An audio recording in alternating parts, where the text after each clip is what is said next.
Okay, Barbara, you're on. At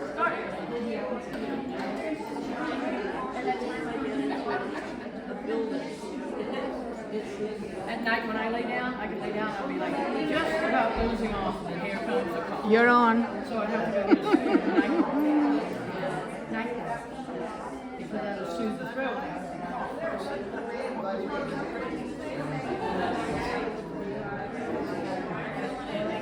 Oh, it's past time. Yes, that's what I was telling you. Athena, call me.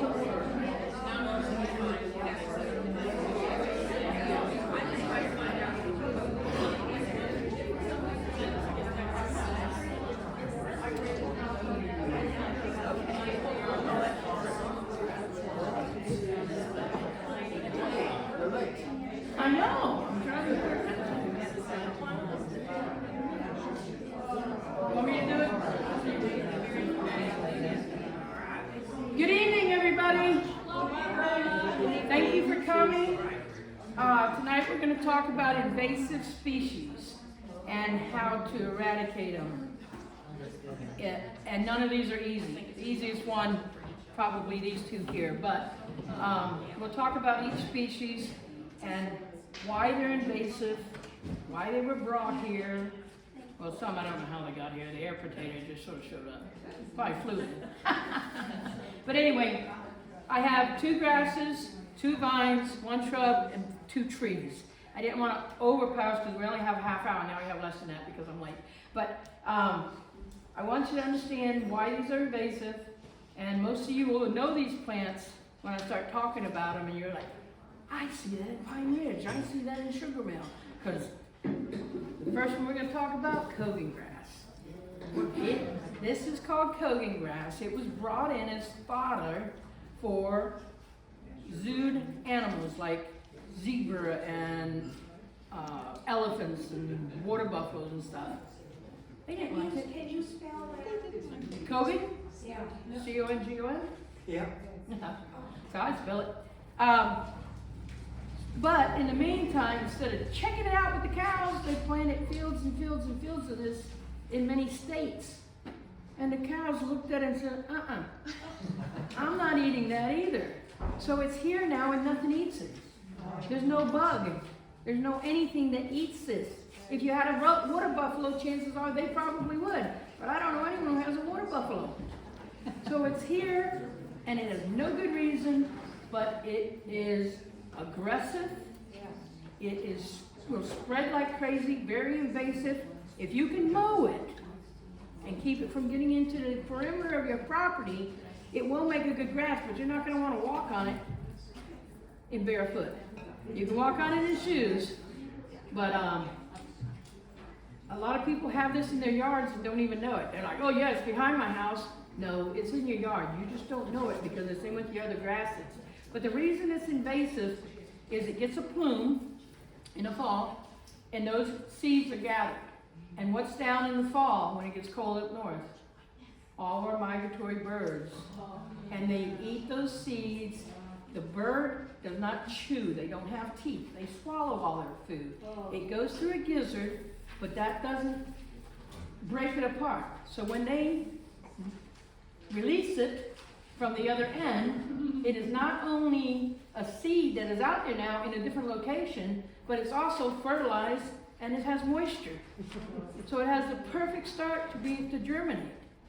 And they get very invasive because what happens, you'll see this, okay, it can get a little bigger than this. If it gets a little more water, mine don't, so mine are very thin. But what happens is you can pull them up. Okay, you think you've got it, right? No. This is those roots. It goes down into the ground with an underground stolon, and as it grows, another one comes up, and another one comes up, and another one comes up. That's why it's invasive. You can pull these all day long. The way you gotta do it is take either a potato fork, or you can even use a tiller and break it up, but then you've got to filter all that soil out. It doesn't go real deep. It's only a couple inches into the ground, so it can be eradicated. However, mine started in one pot, and I was going to get to it. Now I think I have about an acre. So I go out and pull it, but I don't get the stolon out. So the next year, now that that stolon is in there, it's still healthy and alive, now it puts out different directions, and it can put out more plants than just that one elongated stolon putting up sprouts every once in a while. So I can keep it from going to plume, so I don't get the seeds spreading it, but it's still spreading through the underground stolons. So that's why this is invasive, and plus nobody eats it. So that's your coating grass. The next grass is called torpedo grass. You notice that the coating grass, all the blades come from the bottom, right? Torpedo grass. Stop a second, somebody just fell. Who fell? She okay?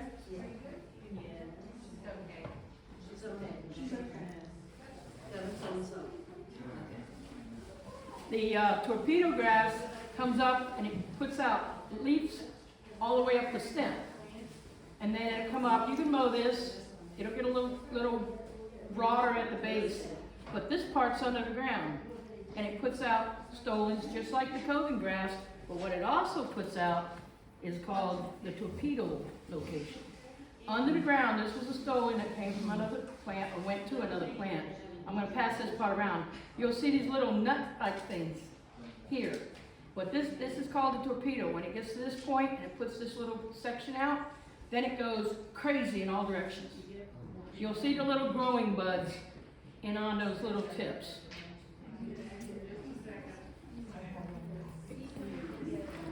That's torpedo grass. This one goes much deeper than the coating grass. I have literally taken out 4 foot deep, 6 foot wide, removed the soil, put in all new soil, brought in a half yard of soil from the nursery, put it in, and I had the most beautiful torpedo grass, because when it saw all that rich soil and it was out there in that sand, it went in there and it went nuts. So it's very, very hard to get rid of once you have torpedo grass. You can spray these grasses with a glyphosate like a Roundup, but what Roundup does is it is absorbed into the plant by chlorophyll. That's your green. And it goes down to the root. It's only going to go down to this root. It's not going to run to stolon here because it's on the ground and it's white. There's no chlorophyll. Chlorophyll starts in the plant because of the sunlight coming in. Picked up by the chlorophyll, brought down to the root to store food.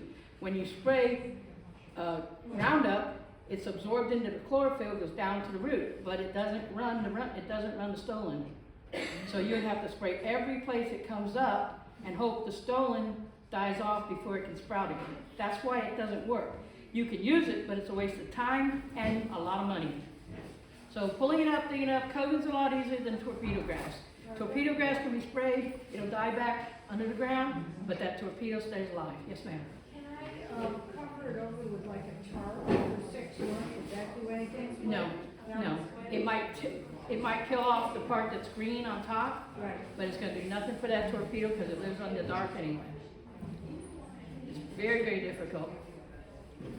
Okay, then we got a couple of vines that are very invasive, and we may know these vines. When you kind of grow like that underneath your soil, should you just give up and let it go? Because You can, but you have to keep it mowed because my coating grass is this tall now.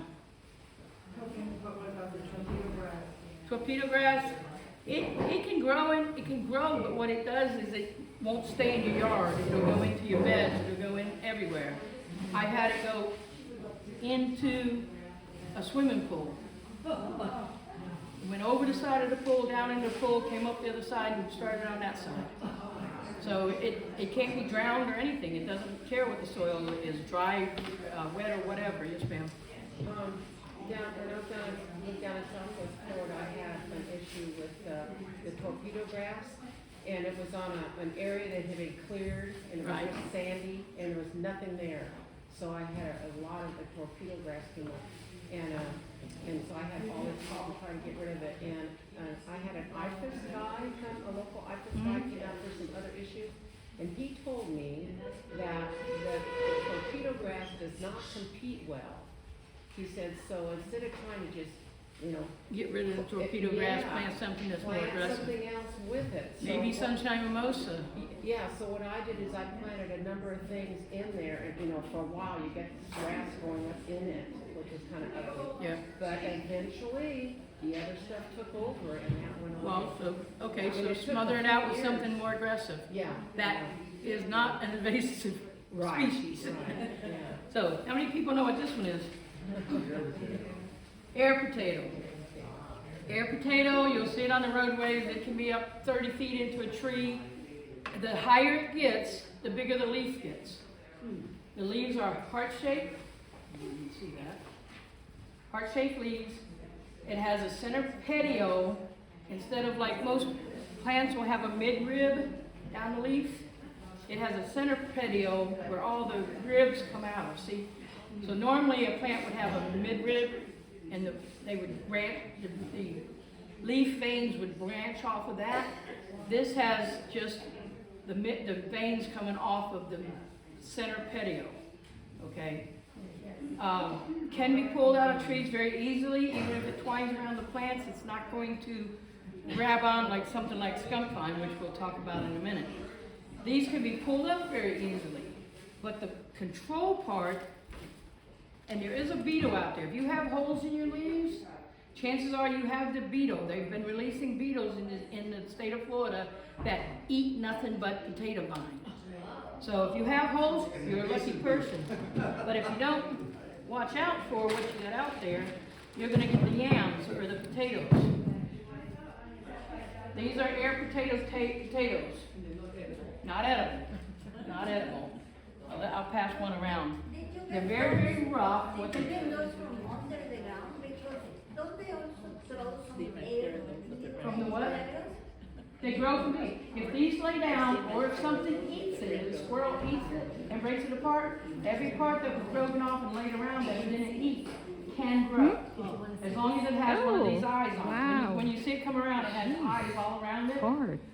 But Those can sprout. I have a potato vine that in the vines grow these little things around.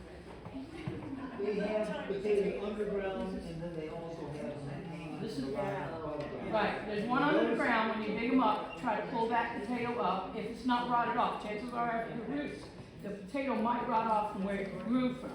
But it's going to produce these. And every place there's a leaf, every place that a leaf is, can grow a potato. So very, very important that these are gathered up and either dried out or don't put them in your compost. None of this stuff goes in your compost. Burning them would be good, but I want to stay around and smell the smoke because you don't know what they actually are. Never really broke one apart. Oh, Yeah. pretty yellow inside.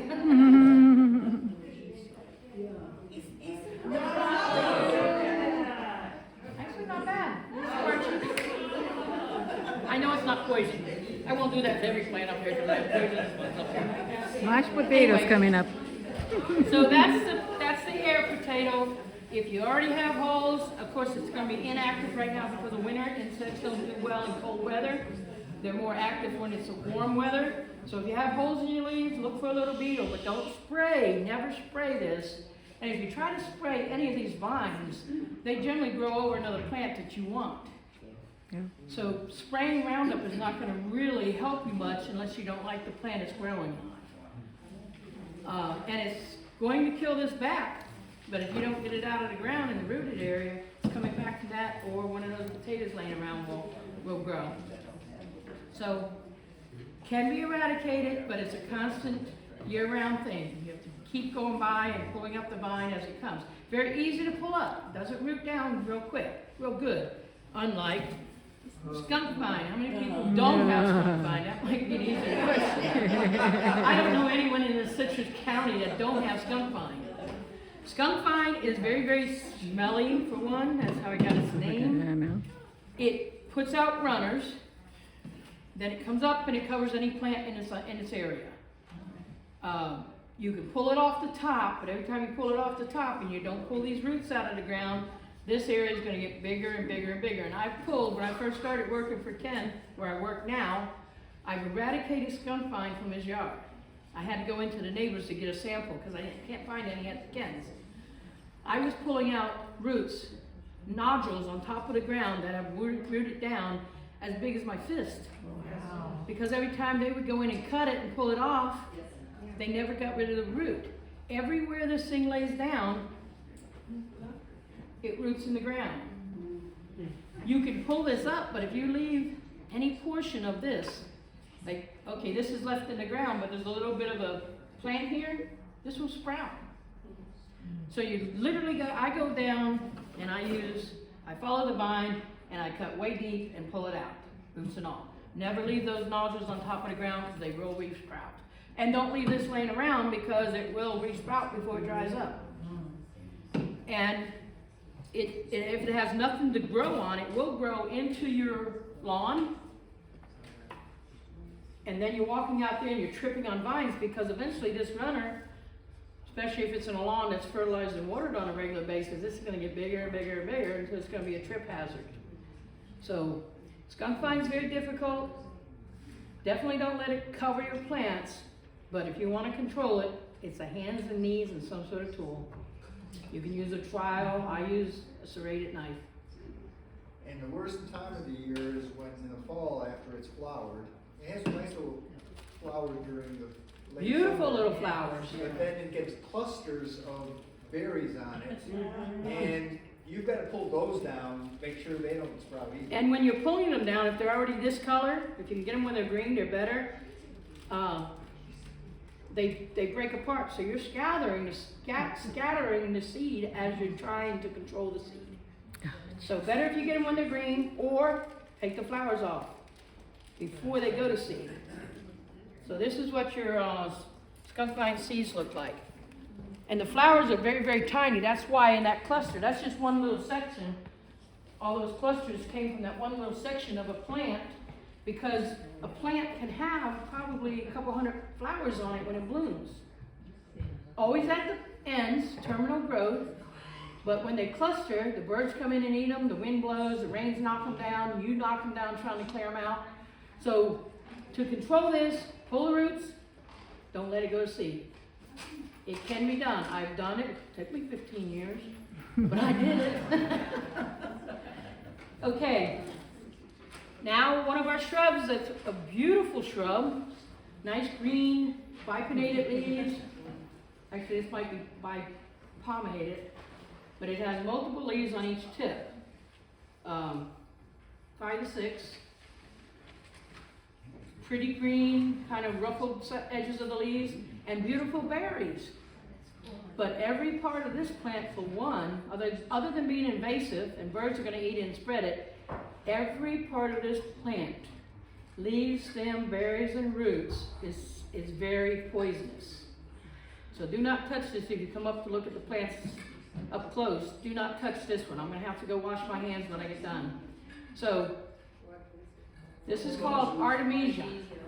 Artemisia? Artemisia. Yeah. This was sold by many, many, many, many nurseries. My mom had them all over her property down in Brandon because it's very attractive, low maintenance, blooms in the fall, winter. Right now they're in full bloom out in the woods right now.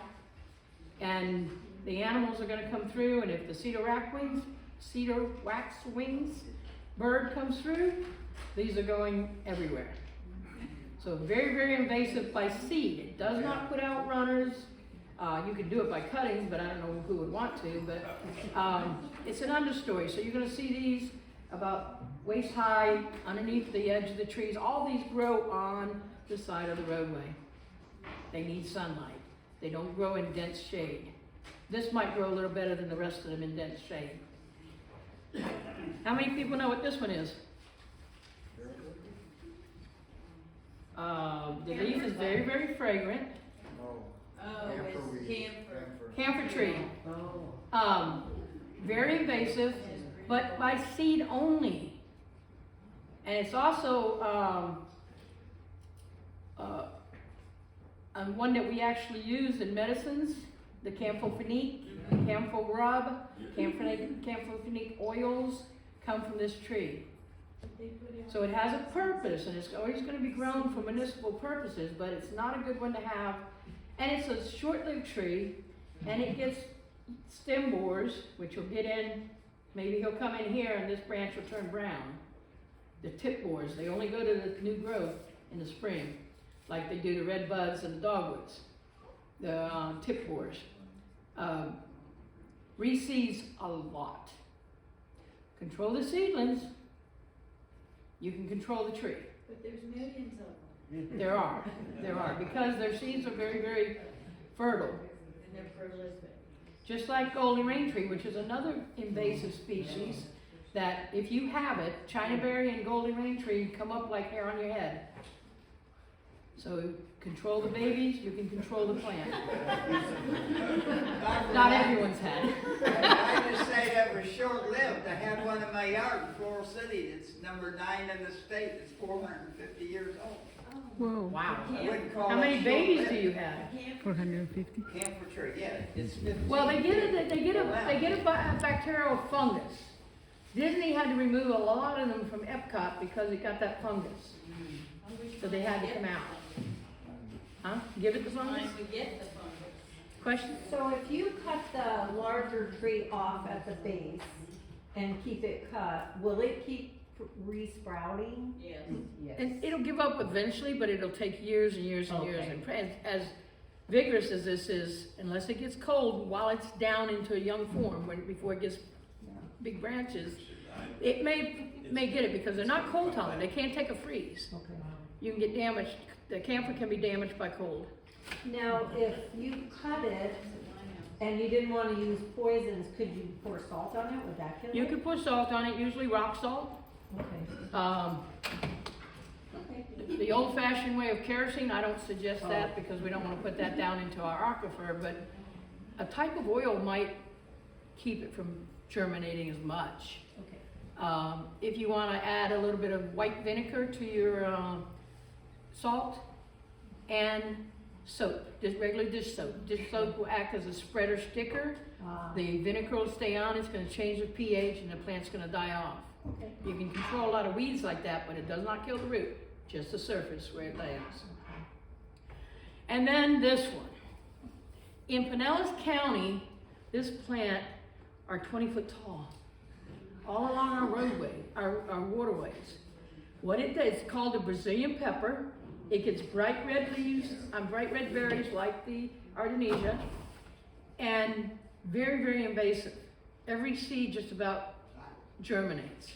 Birds love them. But what they're doing is not only shadowing with shade any understory plants that we grow on our coastline, it's actually making our mangroves die.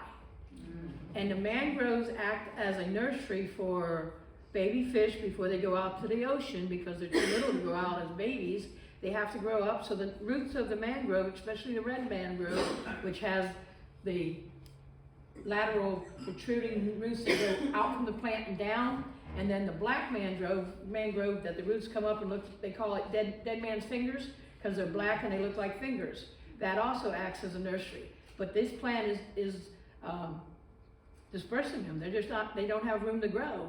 And there's some species that only live in mangroves, like the mangrove oyster, the mangrove crab, and you're losing all that opportunity for fish to be able to survive till they're big enough to go to the ocean. So this is a bad plant. They have pepper pools all the time in Citrus County, and you go out and you literally pull these up. Until they're about this tall, they're very easy to pull up. Once they get a good root system, then you probably have to use a tool, a little shovel or something to get it to pull them. But they try to pull them up, they cut them back on a regular basis before they bury here in Citrus County. But I don't think they do anything in Pinellas County because when you're going down the coast, it's on every shoreline and tall, 20 foot tall. So to look at this one, I am going to pass this one around, so I want you to really recognize this plant. It has bipinnated leaves, which means they have one leaflet with multiple leaves coming out. And it has a fragrance. Not so much pepper. I think pepper, and it's also, many people are allergic to it just like poison ivy. Okay, we won't pass it around. You can come up and look at it. I'm not evidently allergic to it because it's done nothing to me, and I am allergic to poison ivy. Well, I'm not, yes, Yeah. I'm not allergic to either, but I know people who break out bad when they handle that. But when they do Yeah. pepper poles, they find out they eat. Well, if you ever deal with this plant or any of these others that you may be allergic to, wear gloves and shower afterwards. And especially one that has milk, like the Artemisia, don't get that milk on you because it's poisonous. How do you spell that, Artemisia? Ardesia, A-R-D. Oh, I don't know. I'm not a speller. Oral or- A-R-D-I-S-I-A. Thank you. Okay, any questions about any of these? I have a vine that has a potato, but not that potato, it's the big red potato under the ground. Under the ground. That's a smilax. Does it have thorny branches? Yes. It's called smilax. It's actually a native vine. To remove it, you have to get all that yam or potato out of the ground. Don't even leave a piece in there because it will germinate from that piece. They can, in the earlier settlers used to dig those up and use them for tools, eating tools, and peace pipes. You have to dry them out really well, but they can be used for that. A lot of people use them in artwork, dried arrangements and stuff. The vines are not friendly vines though. The what? The vines are not very friendly, they. No, they have thorns, and then when the berries come, the birds spread them. But you can recognize them as tiny little ones. And when I work over at a friend of ours that used to be a native plant person here, I worked for Roxanne. I go in and I know what they look like, and I can recognize a plant when it germinates. It has two leaves. They're called cotyledons. They look nothing like the adult plant. But if you learn to recognize those cotyledons, you can get them before they even root down. Just take a little tool, go underneath, and the potato has already started. It's a little tiny little bead, like the size of a pea most of the time, in the ground already. So if you can get them up at that age, they're a lot easier. So look around your vine and see if there's new ones coming up so you don't have to deal with them as they go. Because the bigger they get, the bigger the potato gets, the harder it gets to dig up. Yes? I mean, like, the very tip of them are edible. They're very. Of good. the smilax? Yeah, they're edible. Sprouts. I'm I just like all the time. asparagus. Yeah. The smilax? The new I eat 'em all smilax, the too. sprout on the end of the Uh-huh. smilax, Yeah, the very new nice. growth. Tastes it's very tasty, Very it's edible. nutty, yeah. You can eat them with your yams. Yes? I read that there's a native air potato vine. Have you heard of that? There is. Somebody said that earlier. Was it Athena? Yeah, maybe. You want to tell us what you know about that? I don't know a lot about it because I've been trying to find them in the wild. But the way to tell the difference is the invasive one spirals one way and the native one spirals up the other way, and I can never remember which one's clockwise and which one's not clockwise. This one looks like it's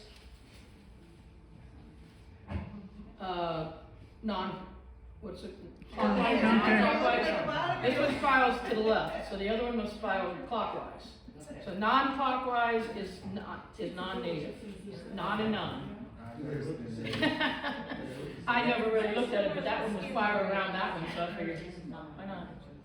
Okay, if there's no questions, I hope you learned something about invasive species. This is not all of them. There's many, many, many invasive species out there, but these are ones that you might run into, especially if you live on the waterway areas, especially the Brazilian pepper. Yes. You said the smilax is natural to Florida? Yes. Oh. There's several smilaxes. Yeah. Yeah, there's not just one. There's a few of them. Okay. But the one that gets them really, really big, Thick spine. yeah, vine part, and it can get some, I never even knew it had thorns. I went in to rip it out one time and it cut all the way across my palm. Because it's more like a thorn section that you grab onto. So be very careful if you're gonna take them out. Sometimes they actually have thorns coming out the side, especially when they're dry. They're more dangerous when they're dry. So be careful out there. The smilax, when it's blooming, it smells very beautiful. And I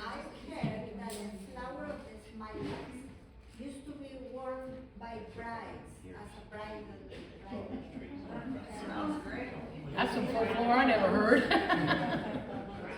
Crown of thorns. You better behave yourself. Okay, any questions? Any more questions?